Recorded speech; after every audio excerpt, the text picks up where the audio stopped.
The broadcast is now starting. All attendees are in listen-only mode. Hi, everyone. Looks like people are trickling in, so I'll give it another minute or two and then kick things off with a brief introduction, and then I'll pass it off to Bertrand. But yeah, we'll give it another minute or so.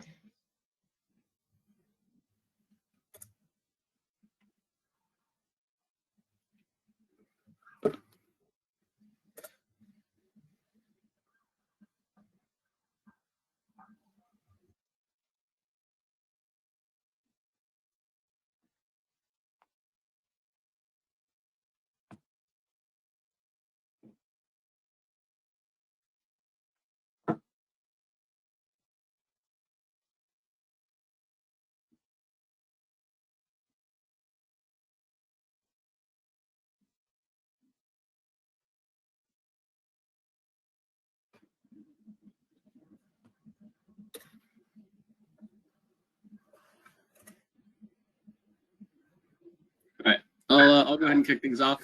So to start, my name is Julian Cook. I'm an associate here at REMI, based out of the New York City area, but I do a lot of work around the country, especially in the Four Corners region, as well as in the tri-state area. For those of you who don't know, REMI is the leading provider of state, local, and national macroeconomic policy analysis models. Our suite of models are used by policymakers, research agencies to help improve public policy decisions through economic forecasting. Today's webinar is presented by Bertrand Tierlink from New York City Economic Development Corporation, titled How Workforce Development in Target Industries Can Put NYC Ahead. And I'll leave it to Bertrand to go a little deeper into that. But Bertrand currently works as a senior policy analyst within the Economic Research and Policy Department of the New York City Economic Development Corporation. He focuses primarily on fiscal and economic impact modeling.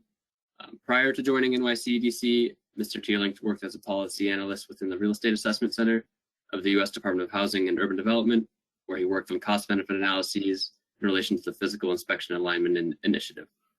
He also has prior experience in transportation and housing policy, acquired through stints in the office of U.S. Senator Richard Blumenthal and for the nonprofit Smart Growth America. Mr. Tierlink holds a Master of Public Policy and Management from Heinz College at Carnegie Mellon University and a Bachelor of Arts in Economics and History from Colby College. And another thing to note for the webinar, you can ask questions the whole time. There should be a questions tab within the panel on your screen, and we'll address them at the end, and I'll be moderating that once the presentation is done. And with that, I'll pass it to Bertrand. Great, thank you very much, Julian. Thank you everyone for joining this webinar. Very excited to talk to you all and to talk to you about workforce development in New York City. So this presentation will cover four broad areas. First, providing a little background on the current economic situations in New York City and how the economy of the city has evolved in the 21st century. Next, I will talk about the opportunity and talk about the occupational overview and opportunities within two upcoming sectors. These are tech and life sciences in New York City. After that, I will go over what New York City offers relative to other labor markets and talk about the city's competitive advantage. And finally, I will go over the potential impacts of workforce development from two perspectives. First, using RIMS multipliers, and secondly, using REMI. So before I begin, I would like to go over a few definitions, since obviously a lot of our work as researchers and analysts is largely dependent on what definitions we actually use to classify certain industry sectors or certain occupations. So first, one of the key concepts in this presentation is the concept of an opportunity occupation. The way we define an opportunity occupation is any SOC code that has an annual median annual wage of over $50,000, and for which the typical entry-level requirement is below a bachelor's degree. We use the threshold of $50,000 because it is generally seen as a good, what we would classify as a good paying job. The life science industry sector is defined as an aggregation of various NAICS codes, covering parts of manufacturing, as well as professional, scientific, and technical services, and one NAICS codes within the healthcare and social assistance sector. Tech is defined as another aggregation of NAICS codes. Please feel free to look it over. It includes various manufacturing codes, as well as software publishers, various other NAICS within the information sector, and within the professional, scientific, and technical services industry sector. So firstly, I'd like to talk about how employment has changed since 2000. Please. Yeah, so the 21st century has seen the emergence of several new industry sectors as legacy industries in the city have diminished. And this has largely been shaped by just general evolving industry trends, as well as three financial setbacks. Obviously, the dot-com bust of the early 2000s, the Great Financial Recession in 2008, and most recently the COVID-19 pandemic, which occurred in 2020. So despite being the second largest industry sector by employment in 2000, the finance and insurance industry sector, which has been one of the key sectors within New York City, and one for which New York City is very well known, definitely. But despite being the second largest industry sector, it was one of three sectors with lower employment in 2019 than at the dawn of the century, diminishing by 5.7% over that time period. The other two sectors that saw lower employment in 2019 compared to 2000 were manufacturing and wholesale trade. In addition, we see that manufacturing, wholesale trade, and information have all seen their share of total New York City private employment, despite the fact that employment actually grew in information, largely driven by the burgeoning tech sector. So in 2021, the current situation following the COVID-19 pandemic is that NYC private employment is dominated largely by healthcare and social assistance, as well as professional, scientific, and technical services, both of which account for about a third of total private employment in New York City. Another note that I would like to quickly mention is that when I refer to employment statistics, these are only private employment unless otherwise specified. So when we look at our two target industry sectors, life sciences and tech, we see that both have grown very rapidly since 2010, and even going back as far as 2000. But since 2010, tech employment is up 84%, while that life sciences employment is up 52%. These two sectors have risen faster than any other two-digit NAICS sector, with more than 100,000 employees. So that is excluding from this analysis sectors like agriculture, mining and oil extraction, or transportation and warehousing. In addition, we've seen that job postings in these sectors have risen very, very fast, demonstrating a clear interest from employers in these two sectors to hire more people.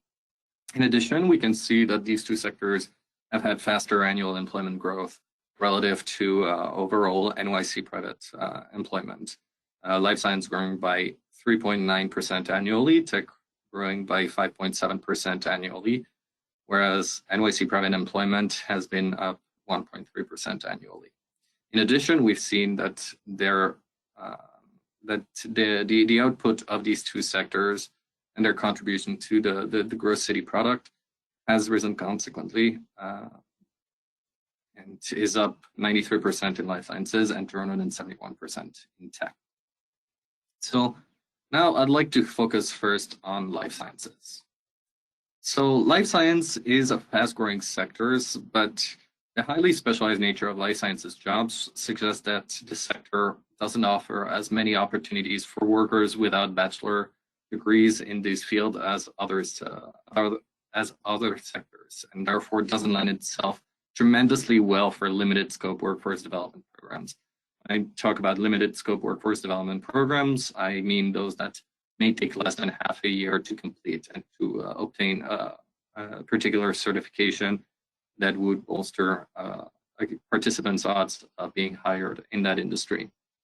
However, even if it is currently highly specialized and still a very niche industry sector within New York City, only accounting for about 0.5% of all private employment in the city, as the sector grows, the potential for increased reliance on less specialized support occupation exists, which could make such programs such workforce development programs more valuable to an expanding life science cluster around New York City.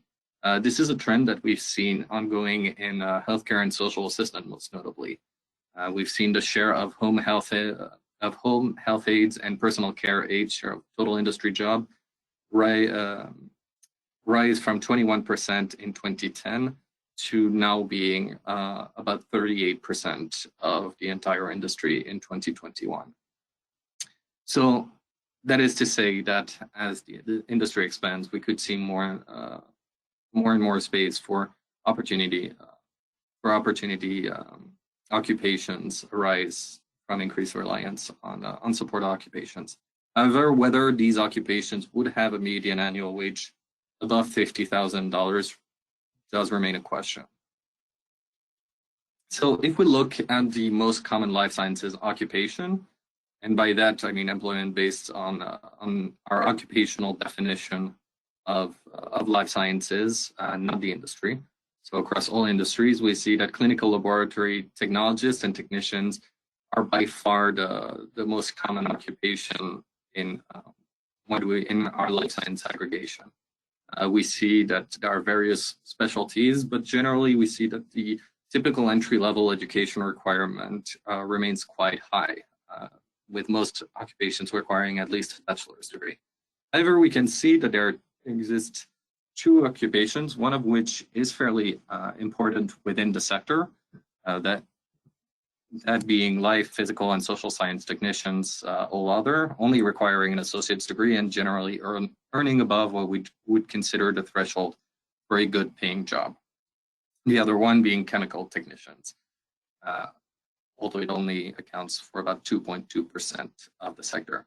So even within these highly specialized occupations, we do see that there is the space for some workforce development programs, even despite the fact that life sciences remains a highly specialized industry.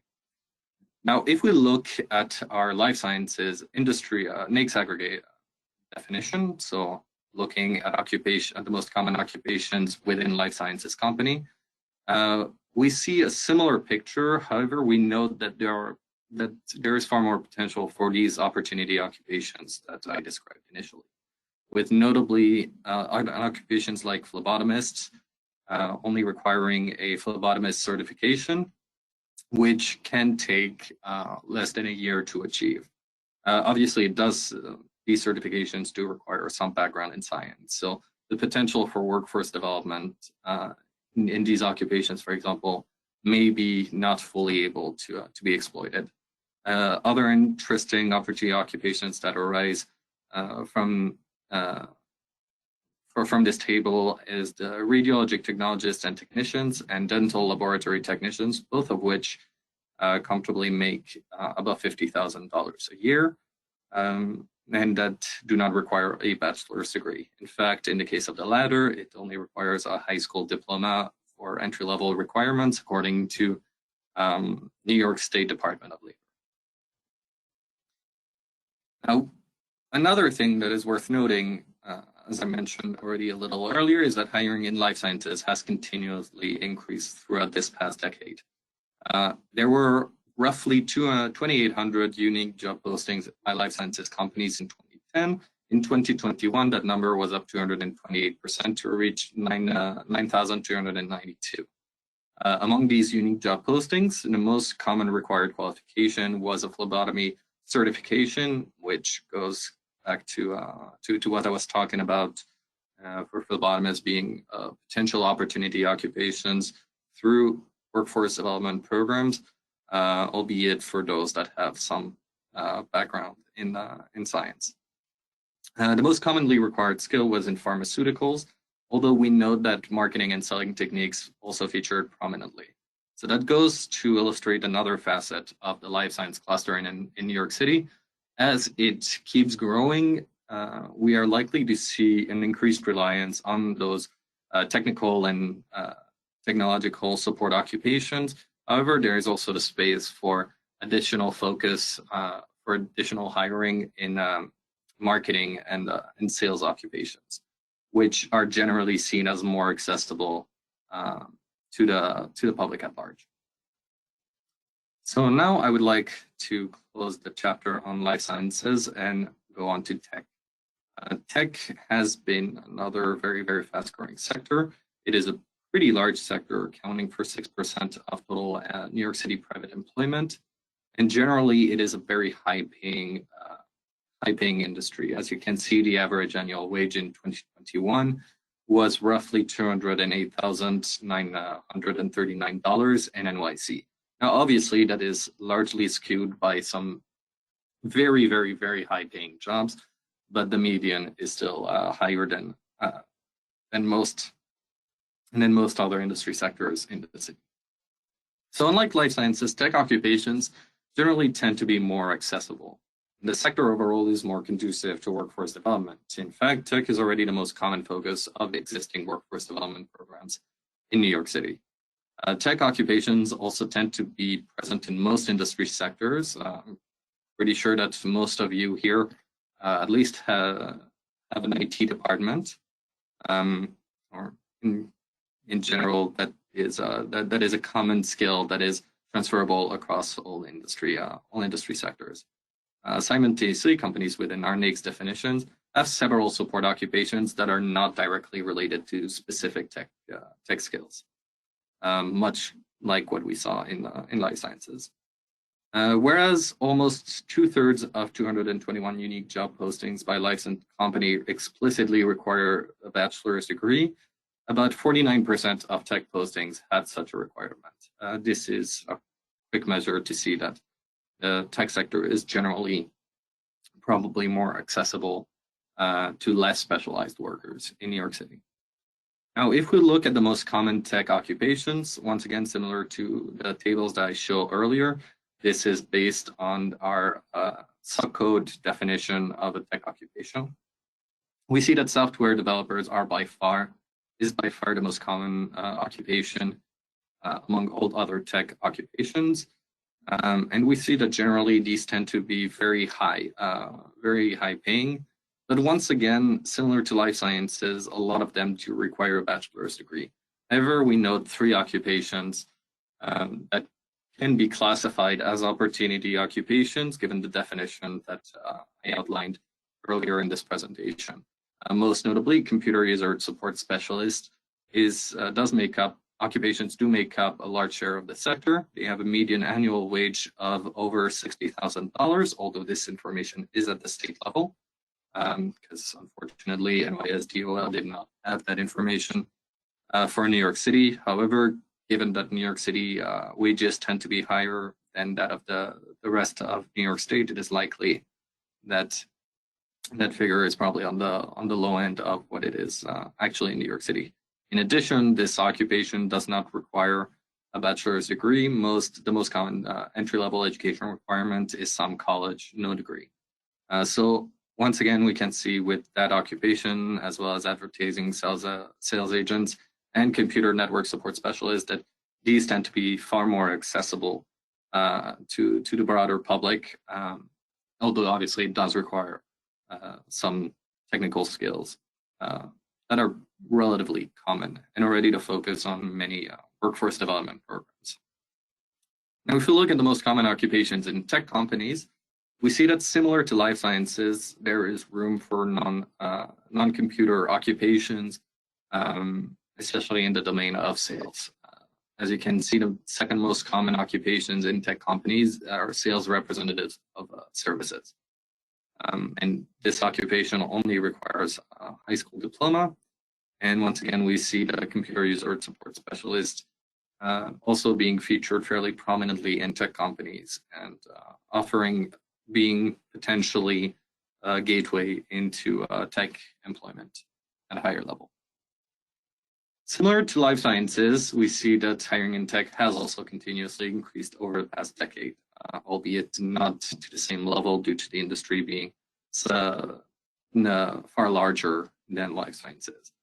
In 2010, there were roughly 35,570 unique job postings by tech companies. In 2021, that number was up 144% to reach 86,911.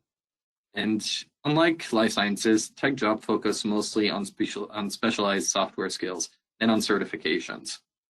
In that regard, experience in SQL, Microsoft Excel, Python, and Java, the three of those four being programming languages, were the most commonly required.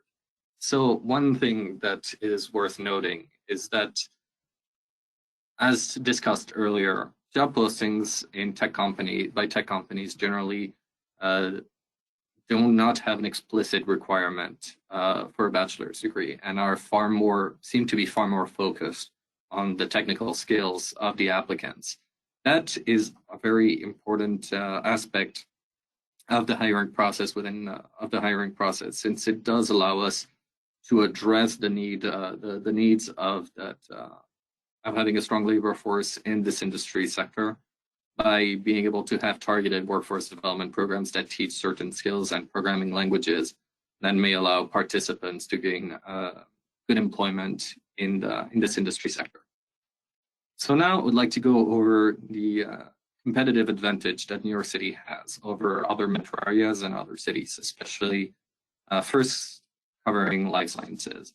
So the New York metro area is already the largest life sciences cluster in the nation in terms of job. And although it is true that northern New Jersey accounts for a sizable chunk of this cluster, New York City is well positioned to capture more of life sciences jobs in the future. In addition, there have been sizable investments in that industry sectors in New York City, with several life science real estate popping up over the city. In addition, New York City has a very strong pipeline of specialized graduates with STEM degrees, with over 39,000 completions in New York City institutions from 2018 to 2020, according to the National Center for Education Statistics. Now, obviously, it is much of a reach to say that all these graduates are going to stay in New York City. The truth is that many of them are, in fact, going to leave. But the fact having these workers come out of New York City institutions already in the city is a tremendous asset that many other metro areas and cities do not have. We see a similar competitive advantage for tech in New York City, although the city and the metro area continue to play somewhat second fiddle to the San Francisco and Bay Area. But however, computer science degrees were the most popular field of study from 2018 to 2020 in terms of completion, with roughly 23,000 completions over that period. In 2020 alone, computer science degrees accounted for over 26% of all degree completion. So once again, this goes to show this strong talent pipeline that is coming out of New York City institutions. In addition, we see that VC funding has risen sizably over the past decade, almost continuously, and has reached record heights in 2021, where for the first time, New York City broke the $2,500 billion in capital invested in NYC-based startup. Now,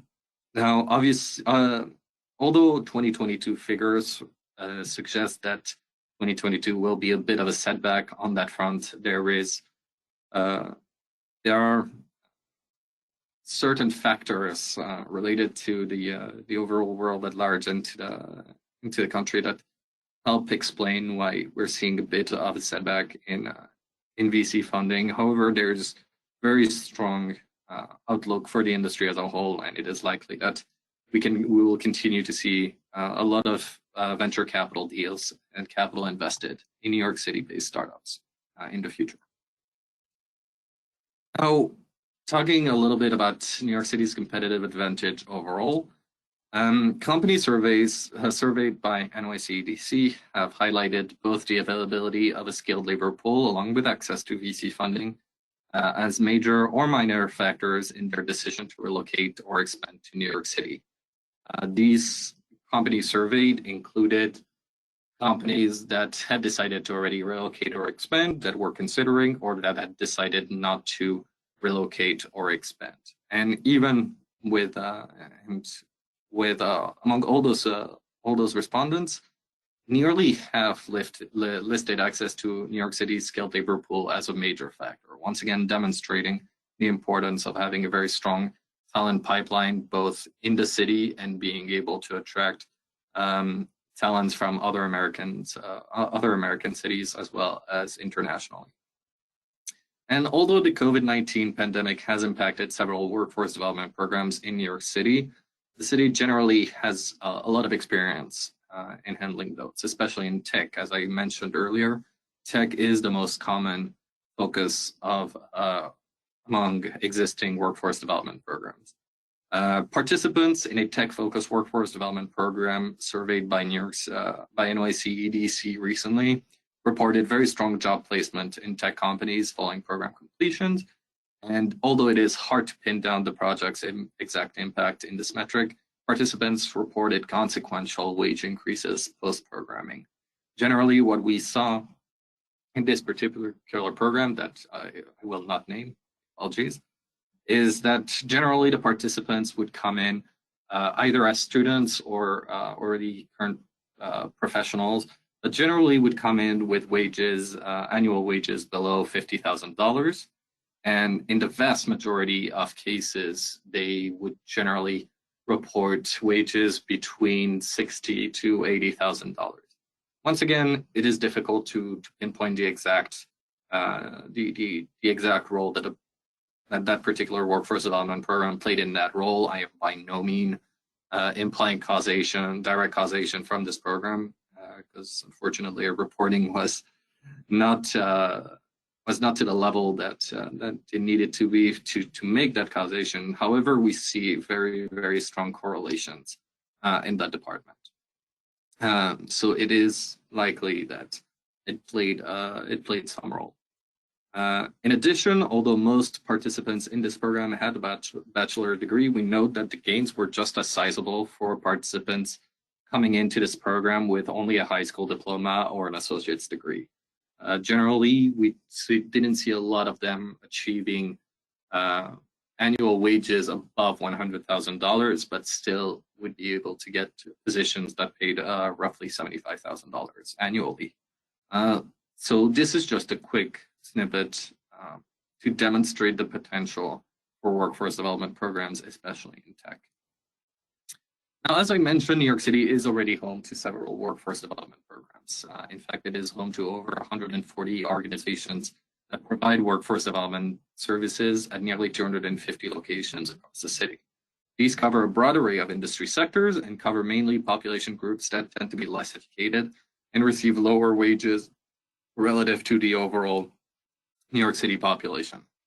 We see that among the most prominent populations served by New York City's workforce, the most common are women, but we also see a lot of programs serving immigrants and refugees, NYC Housing Authority residents, justice-involved individual, homeless, or those that are unstably housed. Basically, a lot of groups that workforce development is in fact for. In terms, looking at workforce development programs in the city, we see that, as I mentioned, tech is the most common, but there is also a lot of focus on construction and healthcare workforce development programs, among with many other sectors. So as I mentioned, tech is the most represented sector. It of all the programs, 114 focused on tech-related certifications, covering material often desired by employers in the tech sector. As we can see, there are many tech training programs that result in very strong certificates, notably CompTIA A+, certified in Microsoft Office, Network Plus, or Amazon Web Services. Now, this goes back to what I was talking earlier regarding the job postings, where employers in the tech industry seem to be placing less of a focus on traditional educational attainment relative to other industries, and more on specific certifications. Because generally, if you have very strong experience in programming languages like SQL or Python, if that is what you end up mostly doing, it doesn't matter as much whether you have a master's degree or a high school diploma. Now, let's move on to the final part of this presentation, which is trying to estimate the impact of training programs. Although it is very difficult given the uncertainties related to workforce development programs, job placement, and subsequent wage increases for participants, we can try to estimate the impact of such programs using two different techniques. First, we use RIMS multipliers from USBEA, which help us gauge the impact of local shocks on total gross output, value added, earnings, and employment. Second, we will use REMI to model an increase in the labor supply for certain occupations using the occupational training variable to expand the labor pool in select occupations. In this case, it will be computer occupations, engineers, media and communication equipment workers, health technologists and technicians, and electrical and electronic equipment mechanics, installers, and repairers in tech. And I will go over the occupations that were boosted for life sciences in a later slide. In both cases, we use the sector's annual employment growth for each sector from 2010 to 2021 as the shock. So it will boost the availability of occupations accordingly. So when we look at and measuring the impact using RIMS multipliers, our first step is to devise aggregate multipliers based on our NICS definition. For this, we use QCW employment data to construct weighted RIMS multipliers for each sectors by aggregating the individual RIMS associated with individual NICS sectors. Now, what we see is a very rosy picture of the economic impact benefit of workforce development programs. We see that if we boost the tech labor force and the tech employment, direct employment by 1,230, this leads to over 25,000 indirect and induced jobs for a total of 37,000. In addition, we see nearly $13 billion dollars in total output. Now, like I said, these are probably offer probably inaccurate and rosy picture of the potential of workforce development programs, because instead of increasing the labor supply, RIMS multipliers force us to increase direct employment, which is not necessarily realistic that the job placements would be 100% in those high-paying industries. In addition, the inability of RIMS multipliers to capture the dynamic effects of labor market adjustments means that these are probably not well suited for this analysis, which unlike REMI. So using REMI, we can use the occupational training supply variable to estimate the impact of increasing the available labor pool. So unlike RIMS, we are not affecting direct employment in those industries, but rather increasing the workforce in these industries, in these occupations. And this way we can also capture the dynamic nature of the labor market.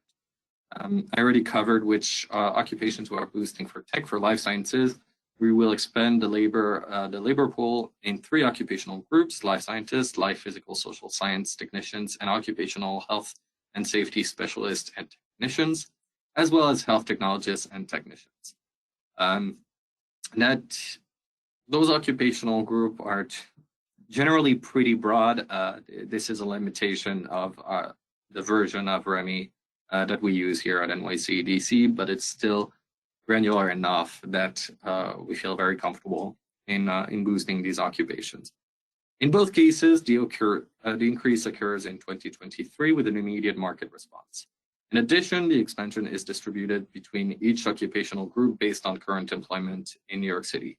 So, for example, when we boost tech, we see that computer occupations benefit more from that increase in the labor pool, because those are such occupations make up far more than the other categories in terms of private employment in New York City. So what we see is overall, one way to describe it is these are underwhelming results. Increasing the supply of life sciences occupation results in an additional 95 jobs across all industries over 10 years and has very, very little impact on overall GDP. Similarly, increasing the supply of tech occupations leads to 1,195 additional workers across all industries over 10 years and has very little impact on overall GDP. So this offers a very, very, very stark contrast to our RIMS multipliers analysis. So should we deduce from these results that workforce development programs are pointless? Well, not really, because the simulation output is based ultimately on how REMI models the business response to said increase. As any economists know, if you increase the supply, the labor supply in a given industry, it leads to lower wages as people looking for jobs are put more in competition with each other. So this leads to pretty strong changes in productivity. However, we note very few changes to overall employment. So this goes to show that while we should probably expect more from workforce development programs, these are ultimately dependent on business activities in the concerned sectors. I could walk into our president's office right now, convince him to retrain the entire workforce of New York City within the agriculture and mining and oil extraction fields. I'm not sure that the benefits to New York City would be there because those sectors are virtually non-existent in the New York City economy. So to address this issue, we can modify our regional control to affect the market a little bit. Now, that is my apologies. This is actually just a slightly older version of the presentation. This is not the latest. My apologies. You should not say that we're boosting industry sales. In fact, to simulate this market, we will only lower the labor access index variable to simulate an environment in which certain sectors are experiencing difficulties in hiring new workers. And what we see are still fairly underwhelming results. Life sciences employment goes up from 95 to 96. So thanks to this process, we have gained one job over 10 years. And the changes to tech are simultaneously fairly low. And the impact on GDP are still just as equally negligible. So even simulating a certain market with a lower labor access index does not help paint the rosiest of pictures of workforce, the rosiest of pictures for the economic impact of workforce development programs in New York City. So overall, workforce development programming is about managing expectations. It is very unlikely that you will have 100% job placements that will result in large economic impact, as we have seen in using RIMS multipliers. But it is also still a very, very valuable, very valuable tool that continues to be helpful to a city's economic development strategy, as evidenced by several studies on their return on investment. However, they cannot stand as a be-all and end-all of such a strategy. Basically, they need to go hand in hand with growing with business development and growing tech and life sciences sectors in New York City. Without concurrent growing business activities in the relevant sectors, the impact is relatively minor. However, as we've seen, tech and life sciences have both far outpaced other NYC industry sectors over the past decade, and the outlook is generally very positive despite recent uncertainties. Despite certain setbacks in the tech industry, especially in the crypto blockchain vertical, we've seen that it remains a catalyst for growth both at the national and local level. In addition, it remains a very accessible industry to workers to workers and has already been an area of focus in NYC existing workforce development programming. And in addition, as I said earlier, tech is not concentrated in a few NAICS code. Tech occupations are generally found in every industry. That makes such occupations far more resilient than others, even if the tech sector is experiencing some growing pains in recent times.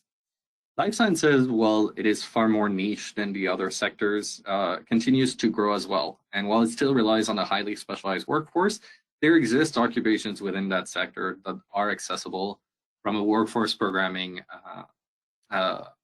perspective.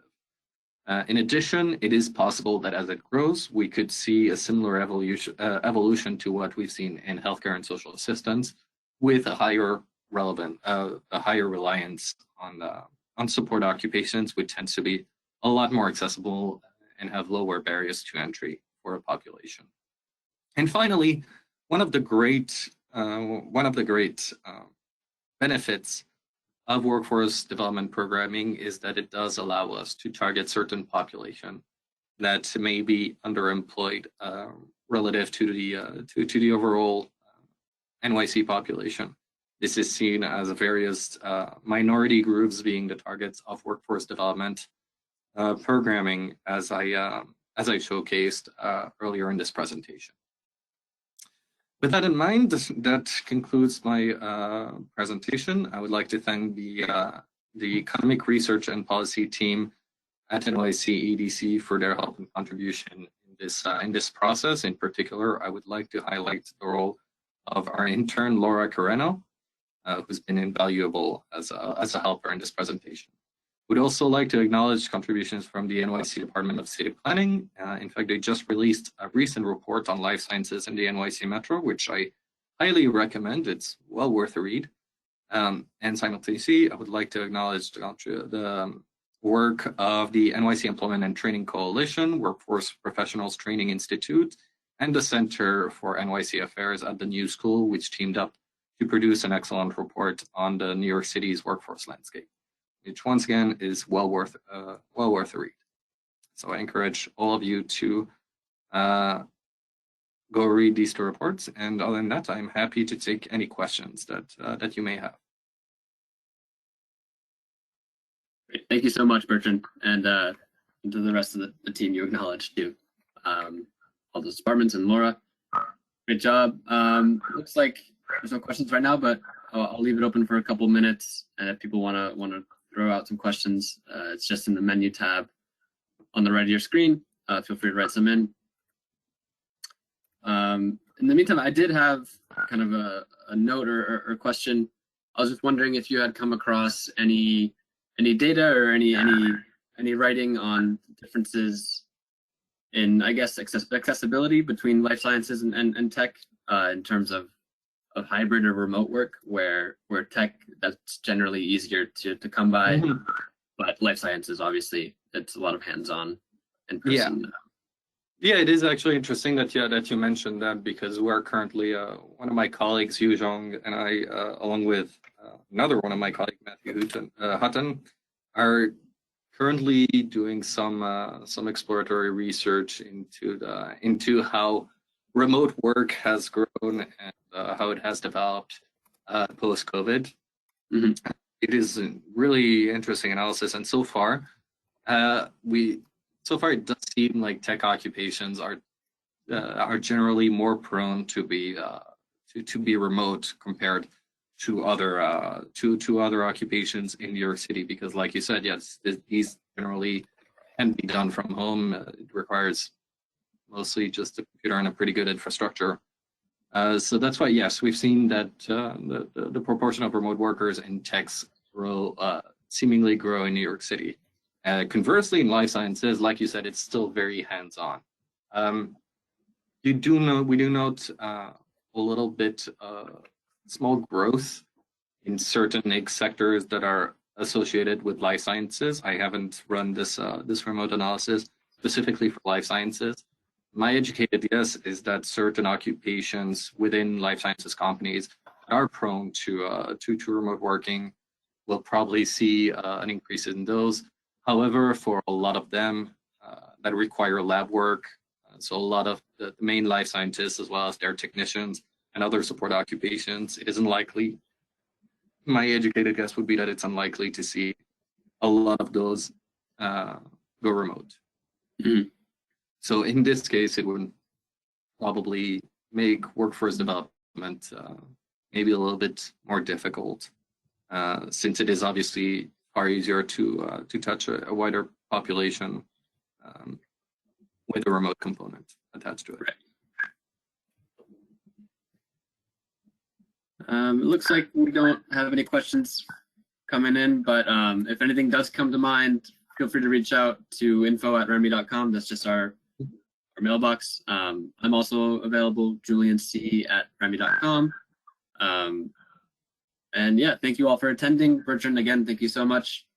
Thank you for having me. I think we can call it here, and thanks again, everyone.